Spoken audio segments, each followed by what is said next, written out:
Hello, survivors! Welcome to season 3 of Survival Jobs, a podcast in collaboration with BroadwayWorld and Broadway Podcast Network, a show where we speak with creatives from different fields of the entertainment industry that we admire about their artistic journeys.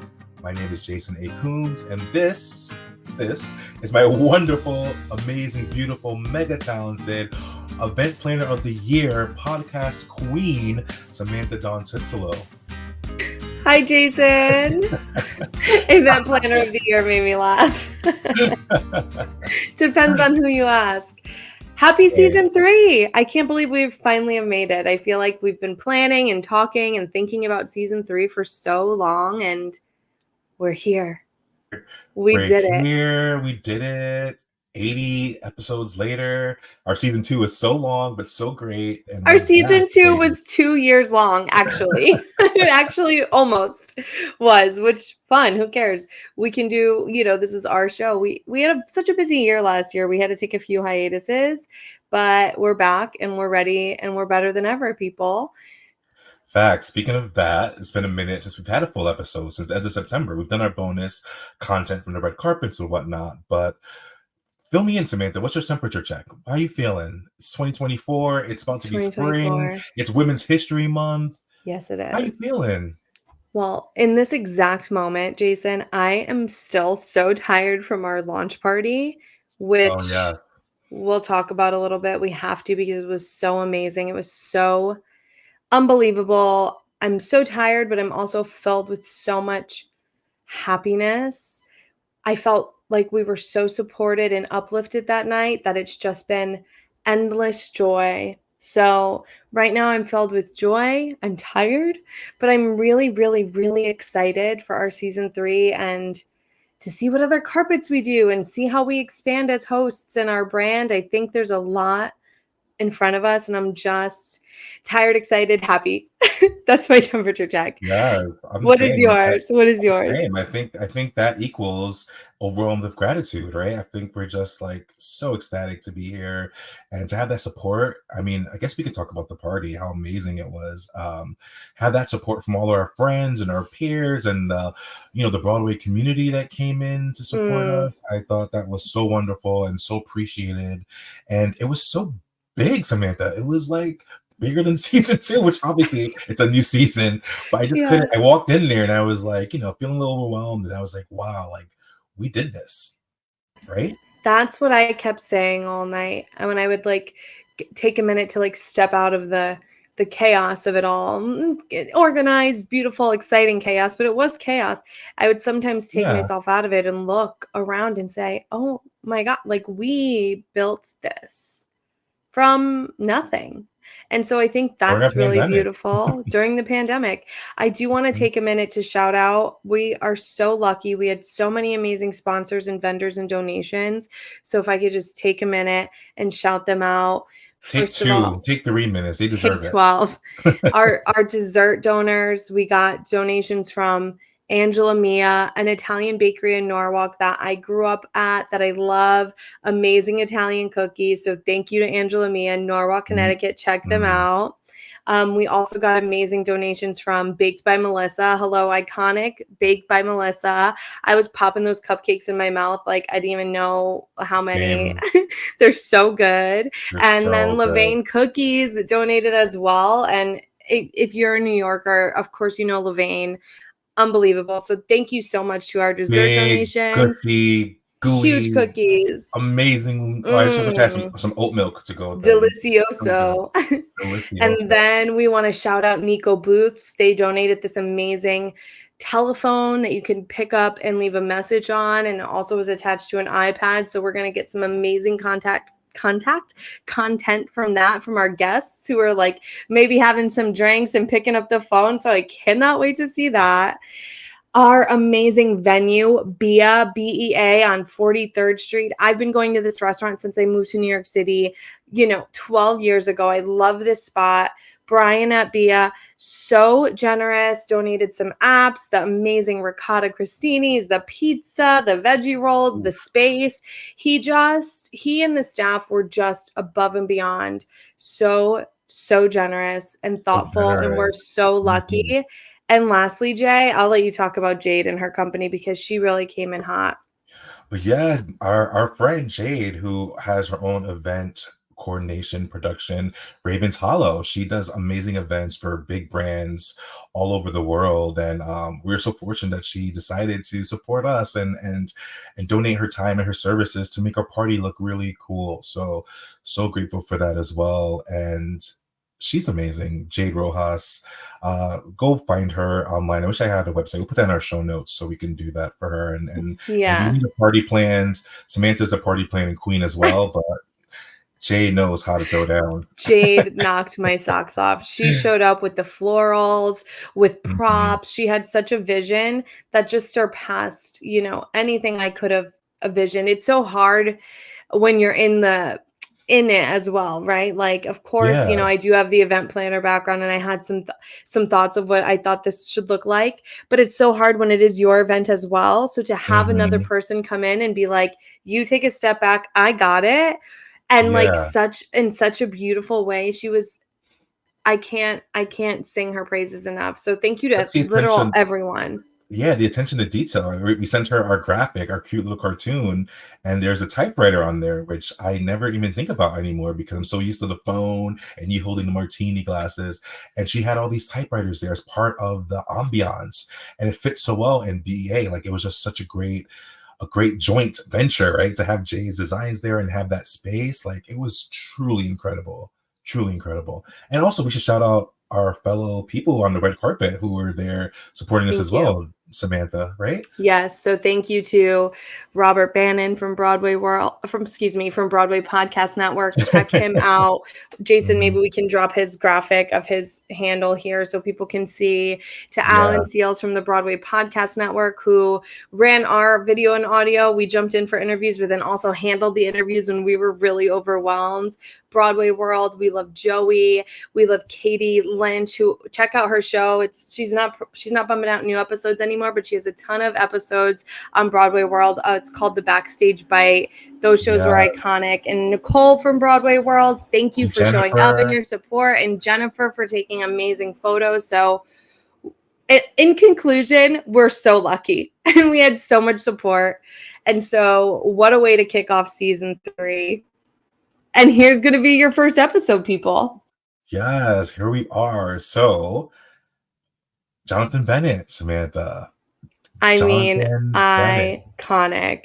Jonathan Bennett. So So Jason iconic. manifested us opening the season with Jonathan Bennett in December or whenever he was announced to go into Spamalot. Jason was like, he's opening our season 3. And I think that day somebody reached out to us and was from BPN and was like, "Hey, do you want to have him on your show?" Something like that happened where it was Yeah. just like the universe and the thoughts all worked out. What a great guest. What a fun guy. Obviously, Jason and I are super millennials, so we grew up on the Mean Girls movie. So, like, Aaron Samuels kicking off our season, like, give us a break, okay? So, I it was I just amazing. I just have seen that movie literally probably 1,000 times. Like that's like a movie that I will Mean Girls, right? That I will watch for comfort. I remember like when I moved to New York or when I switched apartments in New York, really quick 30-second story, but I had moved in before my roommates did, and I was in this apartment alone with no cable, no internet, no nothing. And I just put Mean Girls on for that first week. Like every night I just watch Mean Girls. It's such a comfort for me. So to be able to sit down with somebody who I admire so much, and I think he has the kind of career that I don't want to speak for you, Samantha, but he does TV and film and he hosts like we do. So to have someone that kind of does what we want to do more of was really cool as well. And he does And he Broadway, made his obviously. Broadway debut in Yes. Spamalot, and you guys have, I think, 5 weeks. They just announced they are going to close in the next 5 weeks, something like that. Run. Jonathan is amazing in this show. The show is pure joy. We're talking about joy today and being filled with happiness. You will not leave that theater not being filled with joy and happiness. So run, run, run. Do not miss your shot. Do not miss this production. And do not miss Jonathan Bennett. What a star. Well, we'll have him He is a back on star. Broadway soon. Of course, he's too amazing and too talented to not be back on Broadway soon. Should we do his bio? Yes, Kick I us off, will Samantha. kick it off. I haven't heard you tell me that in a long time. How exciting. Yes. Okay, Jonathan David Bennett is an American actor and television host. He is known for his roles as Aaron Samuels in the 2004 comedy film Mean Girls, Bud McNulty in 2005's Cheaper by the Dozen, the title character in the 2009 direct-to-DVD comedy Van Wilder, Freshman Year, and his reoccurring role as Casey Grant in the mystery drama Veronica Mars. Yes, he was the host of the Food Network series Halloween Wars, and he previously hosted Cake Wars. And he made his Broadway debut, like we said, in Spamalot on January 23rd, 2024, playing Sir Robin, Guard One, and Brother Maynard. So congratulations to him for making his Broadway debut. He talks about that journey in this episode too, which is really cool. And thank you all for tuning in. And we're back, y'all. We're back. Follow us, support us. Back. Thank you. Buckle up for a really fun season 3. This Broadway spring season is jam-packed with new shows, and so we are going to be busy getting all of those guests. We ready? We out here. We are out here. Bye. Enjoy season 3, people. Survivors. Hi, Jonathan. Welcome to Survival Jobs, a podcast. We're so happy to have you. Hello, Survival Jobs, a podcast. Yeah. I knew they were jobs. I didn't know they were also a podcast. They're everything. A survival job can be anything we want it to be. A podcast itself is a survival job. You know, it sure is. It's another way to make money. It sure is. And we were just chatting about how much work it does take. So thank you for saying that. Bless you, because everyone watching doesn't realize how much work a podcast is. They just put it on their headphones and they listen to it, and they don't realize what goes into making a podcast happen. Exactly. It's booking the guests, it's having the time to record, it's making the document, it's doing the research. The Instagram, social media of it all is like a job in itself. So you're welcome, America. You're welcome, America. And globally, we have listeners. So hello to the whole world. Come on, UK. So I don't know if you noticed, Jason and I are pink. Why? And we didn't want to be left out. We know that the Spamalot cast dressed in Mean Girls attire to welcome you. So we just wanted to keep the theme going and welcome you with the pink. So Thank you. Welcome to the show. Thank you. So you're making your Broadway debut in Spamalot. Congratulations. We're going to talk so much about Spamalot, but we want to start off with the theme of the show, which is survival jobs. Mm-hmm. So do you have a survival job or a moment in your life where you were doing something to survive that's maybe like a favorite memory or a good memory? Let me tell you, I've never had a survival job because I've always just been working as an actor. I'm totally kidding. I was like, cheers. Survival guys. I've had a couple, but I think the one that is my favorite is after doing All My Children in New York in like 2000, 2001, I moved to LA to start auditioning for movies and TV. And I blew all my money in New York and I had $0. And so I was like, I got to get a survival job. And so I was like, what can I do where I don't have to do a lot of work, but I can make money? And I found FAO Schwartz at the Grove in LA. There was a toy store, the toy store FAO Schwartz, that's in New York, that opened. Iconic. They had opened an FAO Schwartz at the Grove in Los Angeles. And I got a job being the toy soldier that stands out front of FAO Schwartz with red lipstick on my cheeks in circles. And I would hand out stickers and open the door for kids. And so I was the toy soldier at FAO Schwartz. Iconic.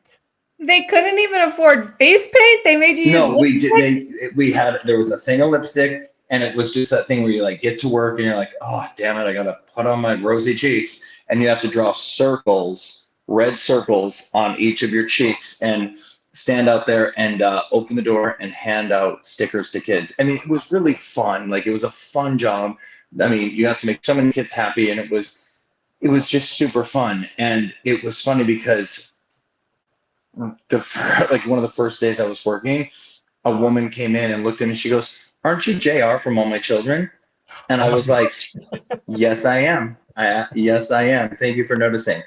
And I wore Heelys, which are those shoes with the wheels in them. And so I Okay. would like skate around the Grove, and there was a trolley that came through the Grove. And so I would grab the back of the trolley and use my Heelys and like be pulled by the trolley around the Grove dressed as the toy soldier and just making a fool of myself because I had to make the time pass, and it was a way that I could get out of the store. I'm like, I'm gonna go round up people to come to the store. So I would grab the back of the trolley and like ride it with my wheels and pull people into the store. That's That is so so fun. fun.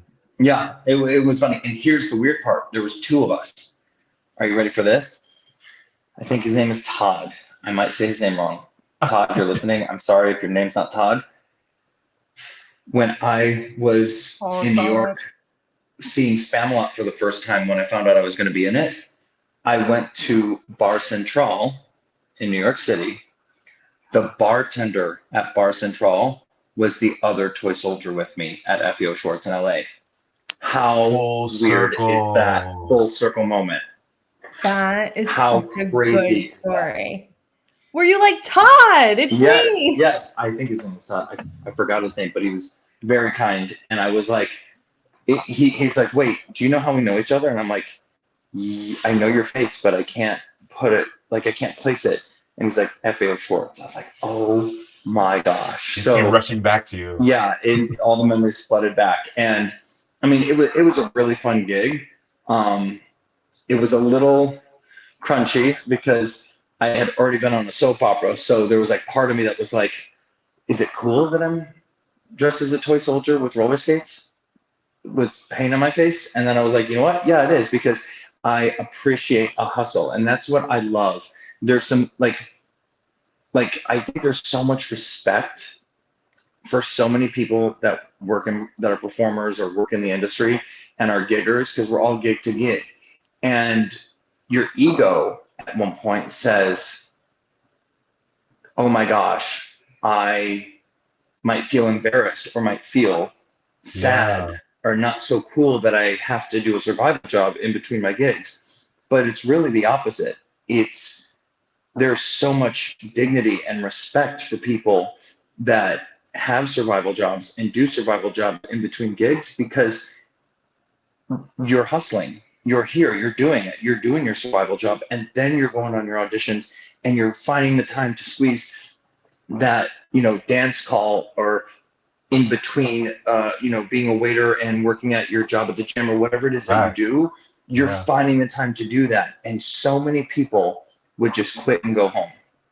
And the fact that you have that survival job and that you're doing it and you're putting the work in, I have so much respect and admiration for people that hustle and get it done, because the alternative is failure.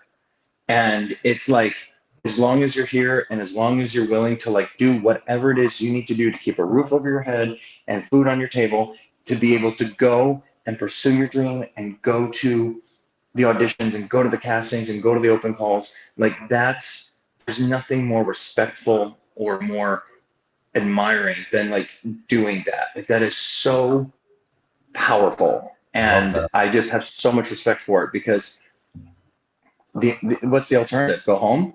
Yeah. And yeah. And so the people that do it and have them are beautiful and should be saluted and respected. Saluted. And that's not a pun to be a toy soldier. Mm-hmm. Yeah, exactly. The toy soldier. This FAO Schwartz toy soldier salutes you. Salutes you. Oh, that's so amazing that you said that, and so kind. I feel so seen, Jonathan. Yeah. Thank you. It's true. So to flip it and reverse it, do you have a survival job from your past that was just like awful? Like, oh my gosh, I'd rather play in traffic than ever go back to that. Well, no. Here's the thing. My other survival job after FAO Schwartz was working at Abercrombie and Fitch at 3rd Street Promenade in Santa Monica, California. And I was actually working there. I was like the shirtless guy standing out front, folding sweaters and like being the greeter and then folding sweaters. So the funny story is, when I booked Mean Girls, I was actually at work at Abercrombie, standing there with no shirt on, and I went back to the back to my little locker and checked my voicemail because I had a flip phone, and there was a voicemail waiting, and it was my manager calling me saying, call me back, call me back. I have to tell you something. So I call him back on my lunch break, and I was like, what's up? And he's like, you booked Mean Girls. I was like, no, I didn't. You told me we didn't get it. He's like, no, there was a change. Like, you got it, and you're flying to Toronto tomorrow. And I was like, oh, okay, cool. I'll call you back after my shift. And then I hung up, and then he called me back, and he's like, you don't have a shift anymore. You just leave. And I was like, oh, right. I don't. I'm done. So I got to have that moment where, like, in the middle of my lunch break, I just put my shirt back on and went to my manager, and I was like, I quit. And I walked out the front door and got on a plane to Toronto. What an amazing story. Number one. Number two, I'm just gagged that you were like shirtless getting this call. Yeah, First just of all, like shirtless, standing there at Abercrombie, being like, "Hey, what's up? Welcome to Abercrombie. You want some Fierce cologne?" And I was like spraying Fierce cologne on everyone. Like, that was my gig when I booked Mean Girls, and I looked exactly like Aaron Samuels because that was like the haircut at the time, and I was just standing in front, and it was a very funny moment in life. I love that story so much.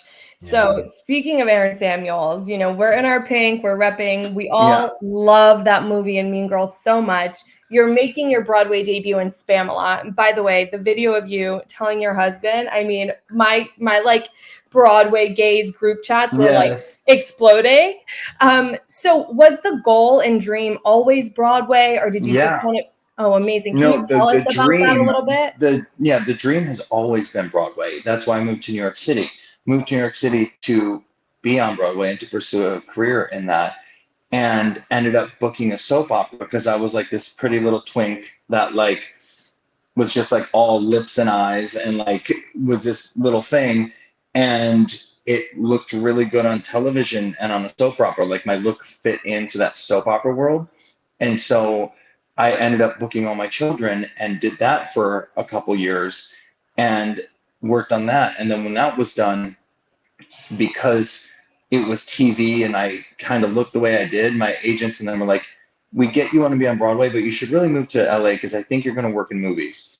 And so I put that dream of Broadway on hold and went to LA, and then got Mean Girls, and then everything just kind of started snowballing from that. But for the past 20 years, my heart and my like itch to scratch has always been like Broadway stage. Like, I want to be on there. I want to do it. Like, you can tell from my Instagram how much of a musical theater nerd I am. Like, I'm obsessed. And so I never really thought it would ever happen because I'm like, well, I'm older now, and like, I don't know how I would even break onto the scene of Broadway, like how I would have to move like so much. I don't know how this would be able to possibly happen. So I kind of just like accept that I'm going to be a theater fan and probably never be in theater, and that's okay. And so I randomly got a phone call a couple days before Christmas from my agent, and she was like, "You're never going to believe this."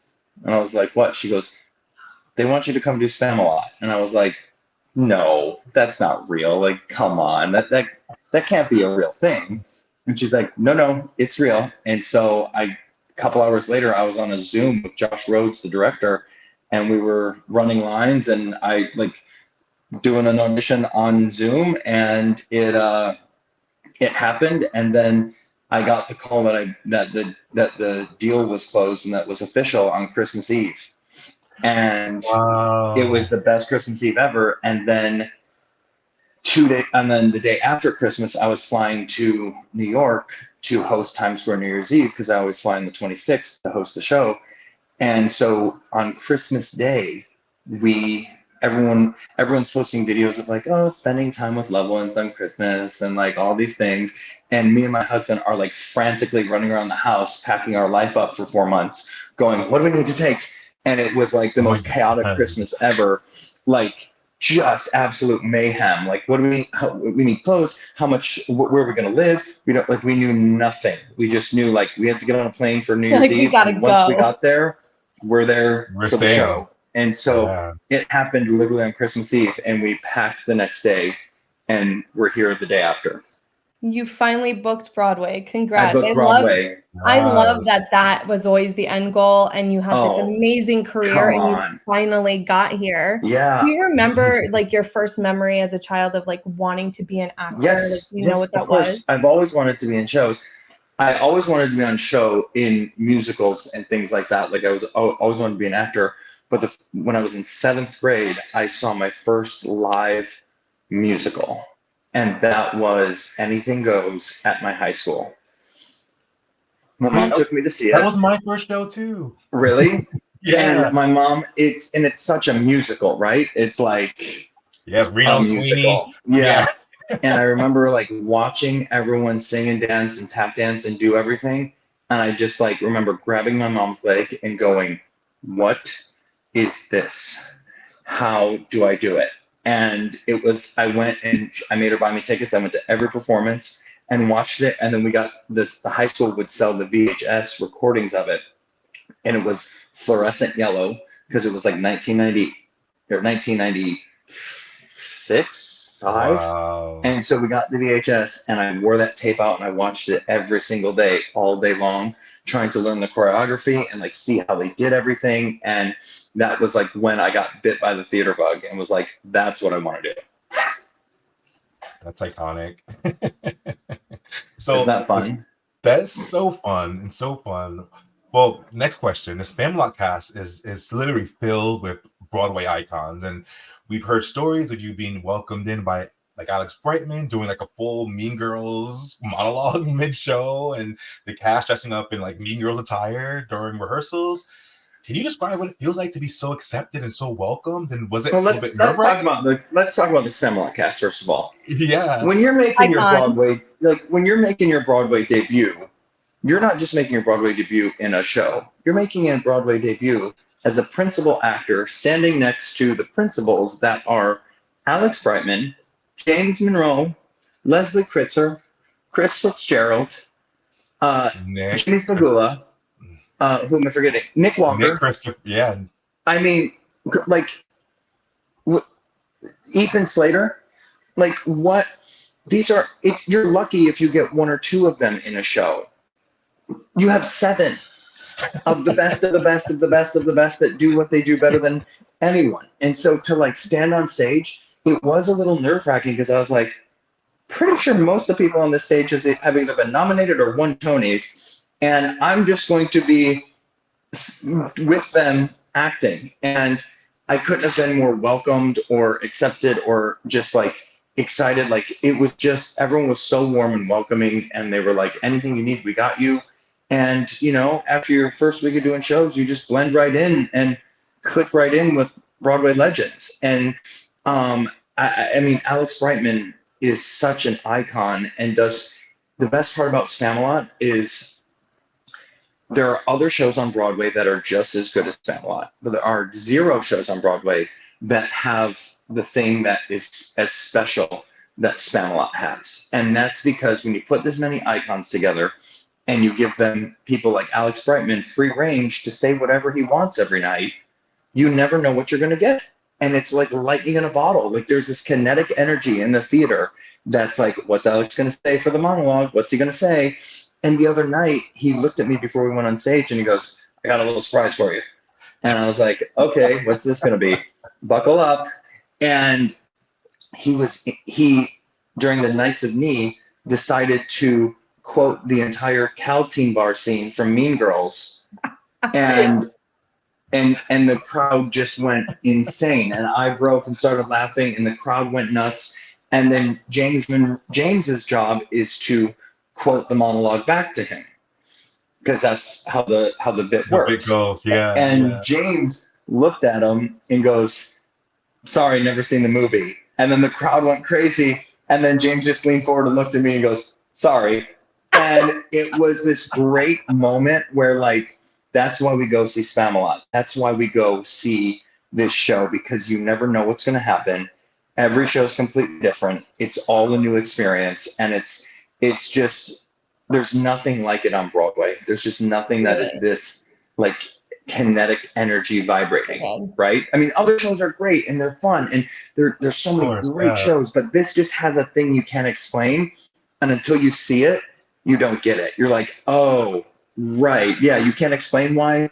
It's just different, but it's just different. It's so good. So Magic. speaking of like an iconic cast, Michael Urie had this role Uh, before you did. Were you friends with him prior? And how was the no, transition over? Did he help? yes, I never had met Michael, and I've always been a fan. And when I booked the job, the first person to text me was Michael Urie. And he said, "It's Michael. I'm so excited you're going to get to do this. It's the best time of your life. What can I do to help? What do you need? No questions too stupid.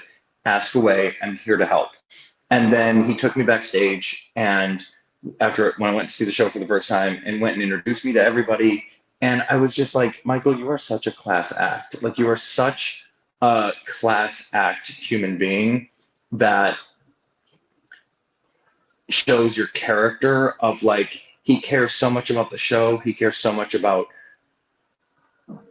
this production that he's willing to like take me out to dinner and teach me the ropes before because I was like, I don't know how rehearsal for Broadway works. Like how many times do I get to do it? And so he walked me through everything, told me all the tips and tricks for like the quick changes, and just a class act. He's, a national treasure, really.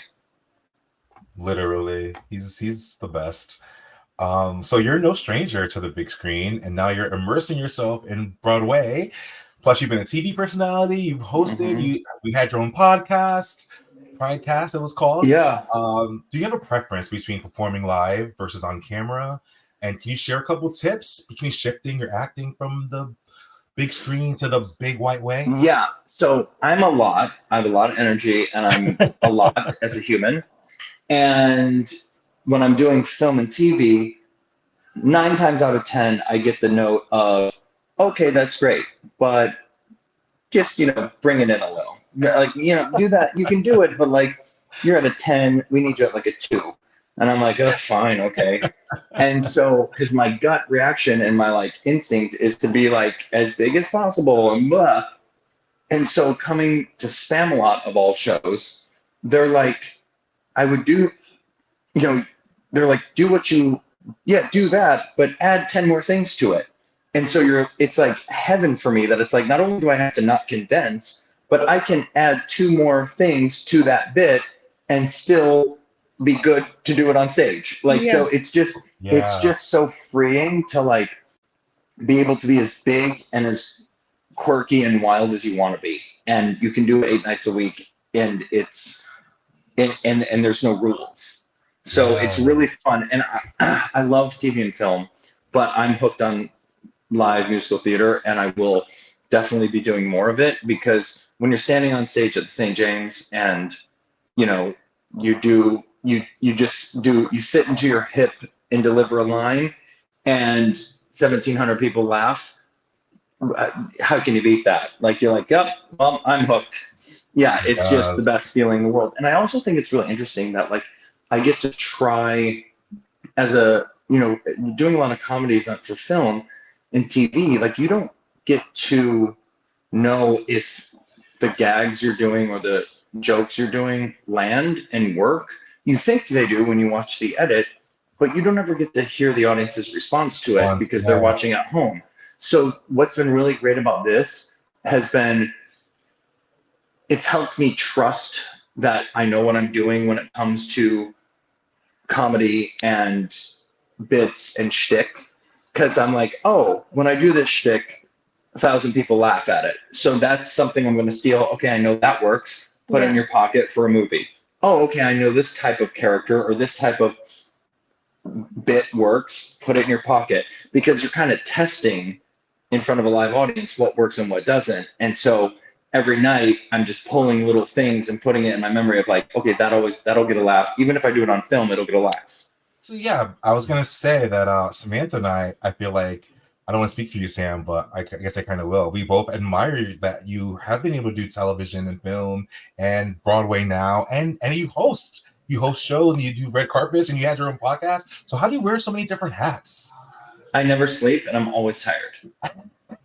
Like, okay, it's like the hustle is real, and like for example, today I'm coming to you from Equinox, the gym.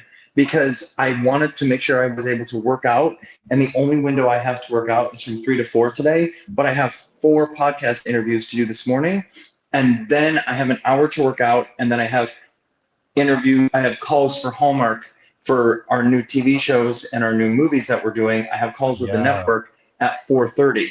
So I was like, the only time I have is from 3 to 4 to work out, but I can't do my podcast interviews from 1 to 2:30 and then have time to walk to the gym in 10 minutes. So I came to the gym, borrowed one of the offices, set up my laptop, and here I am doing interviews here. So that way I have an hour to work out to then start calls with Hallmark after this to make it all happen. And I think, I mean, if you want to succeed, if you want, like, empires don't build themselves. You just have to put in the work, and you have to be relentless with the work. Like, when you have a job, what are your next 10 jobs? Are they lined up yet? And that's the key, I think, to success and to longevity.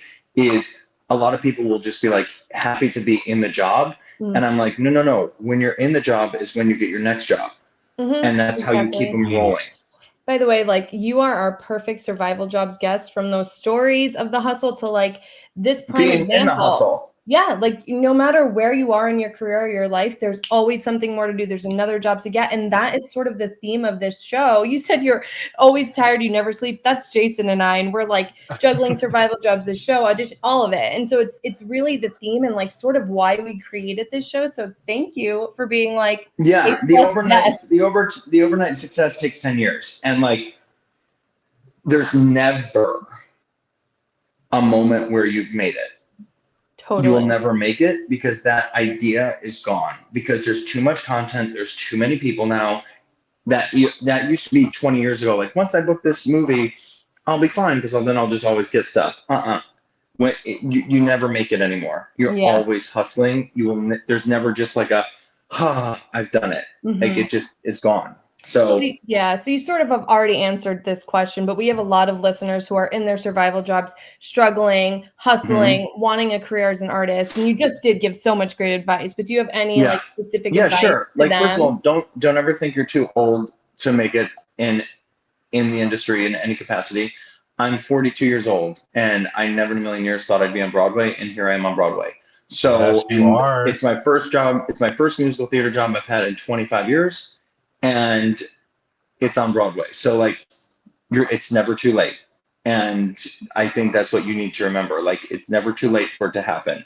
It just takes that right thing with that right thing with that right thing that all line up perfectly for you to get the job. Love that. Boom. So one last question before we play our very fun game to end this interview. It goes by so fast. I want to talk to you for like another hour, but you have a busy ass schedule. So I don't have time. He's like, I'm tired. Exactly. So you've done soaps, you've done film, TV. You had a groundbreaking role in what it was the first LGBTQ-led Hallmark Christmas movie. And I think I heard you call yourself in an interview the Gay King of Christmas. Yes. I was dying. Do you have a dream role or collaboration you'd like to manifest with us? Because Samantha and I are big manifestors. I would like one day to bring musical theater to Hallmark. Ooh. Oh, okay. I think there's some sort of thing to be done with music and Hallmark. I don't know what it is, but there's something to be done there with Christmas and music, and I think there's some fun collaboration to be had. Can you bring back the variety show or something? Like, there's something to be done, and I'm trying to put my finger on what it is exactly, but I think there's a fun way to incorporate music and Christmas in some really fun kind of out of the box way.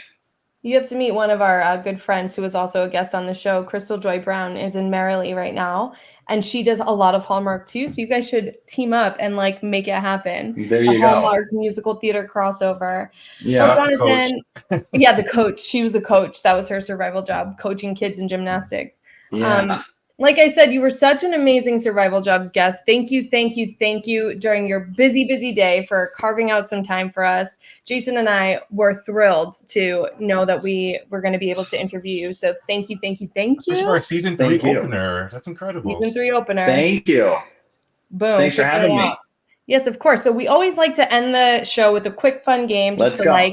We talk a lot and we just want to keep it light. Let's go. So I don't know. Last I heard in an interview, you have not yet seen the Mean Girls musical movie. Is that Correct. so? Okay, so we'll see what happens. This game is called Movie or Musical. We're going to read you quotes or lines from Go ahead. the OG Mean Girls or the musical, and you'll tell Go us ahead. which.